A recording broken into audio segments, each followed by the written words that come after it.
Hello dear students, friction की next problem है double block से रिलेटेड है। दो ब्लॉक है 10 kg और 5 kg। 10 kg और ग्राउंड के बीच में μ2 है फ्रिक्शन कोफिशिएंट 0.2 और इन दोनों ब्लॉक के बीच में फ्रिक्शन कोफिशिएंट μ1 इक्वल टू 0.5 और 5 kg जो ब्लॉक है ऊपर वाला ब्लॉक उसके ऊपर 40 न्यूटन का फोर्स लगाया है।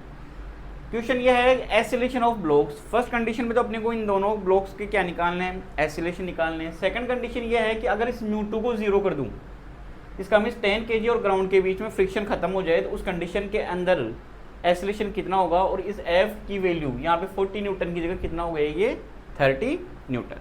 तो देखिए फर्स्ट कंडीशन के अंदर आते हैं अपन। 5 kg का ब्लॉक है,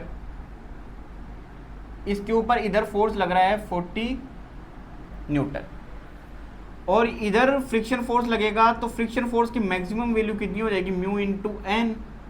तो ये निकल के आएगा एफ एस। म्यू कितना है 0.5 और एन किसको बैलेंस करेगा 5g को, तो ये निकल के आ जाएगा 25 न्यूटन।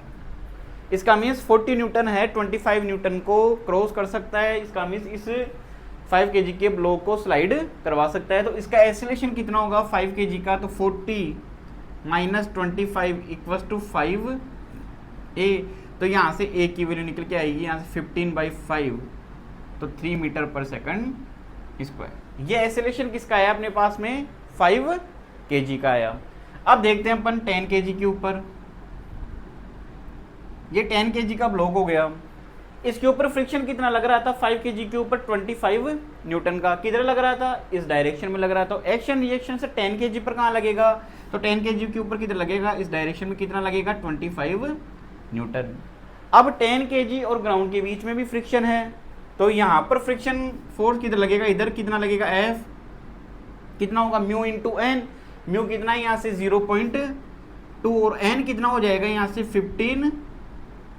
तो फ्रिक्शन फोर्स कितना निकल के आ जाएगा यहाँ से 30 न्यूटन। अब जो ये 25 न्यूटन है वो 30 न्यूटन को क्रॉस नहीं कर सकता। इसका मीन्स ये नीचे वाला ब्लॉक स्लाइड नहीं करेगा। तो 10 kg है, इसका एसिलेशन कितना होगा 0 मीटर पर सेकंड स्क्वायर। अब आते हैं अपन सेकंड कंडीशन के अंदर। सेकंड कंडीशन में क्या किया कि μ2 को क्या कर दिया 0।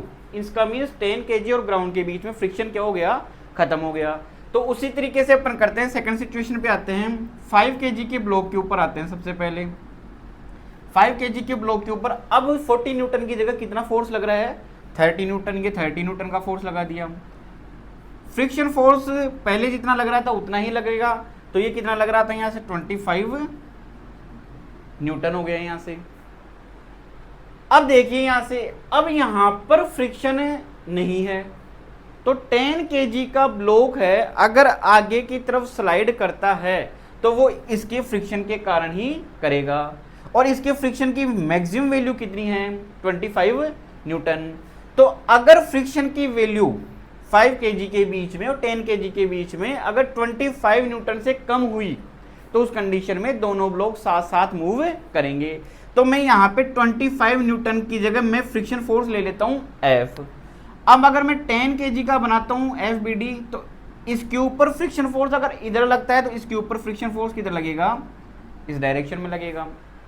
और अपन ये मान के चल रहे हैं कि दोनों ब्लॉक साथ साथ मूव कर रहे हैं। लास्ट में अपने को पता भी चल जाएगा अगर इस F की वैल्यू 25 न्यूटन से अगर कम आ गई तो इसका मीन्स क्या है कि दोनों ब्लॉक साथ साथ मूव कर रहे हैं। तो इसके लिए इक्वेशन क्या बनाऊँ मैं 30 माइनस के F इक्वल्स टू 5a। इसके लिए इक्वेशन क्या बनेगी, केवल एक फ्रिक्शन फोर्स है जो ही इसको क्या कर सकता है, स्लाइड करवा सकता है। तो F इक्वल्स टू कितना होगा 10a, ये इससे कैंसिल आउट हुआ। तो ये 15a इक्वल्स टू कितना हुआ यहाँ से 30। तो a की वैल्यू कितनी निकल के आ गई 2 मीटर पर सेकंड स्क्वायर। तो यहाँ से F की वैल्यू कितनी होगी 10 इंटू a। तो F की वैल्यू कितनी हुई यहाँ से 20 न्यूटन। देख लीजिए आप 20 न्यूटन है, 25 न्यूटन से क्या आ रहा है, कम आ रहा है। इसका मीन्स दोनों ब्लॉक साथ साथ मूव करेंगे और साथ साथ मूव करेंगे तो इसका एसिलेशन कितना निकल के आएगा अपने पास में 2 मीटर पर सेकंड स्क्वायर।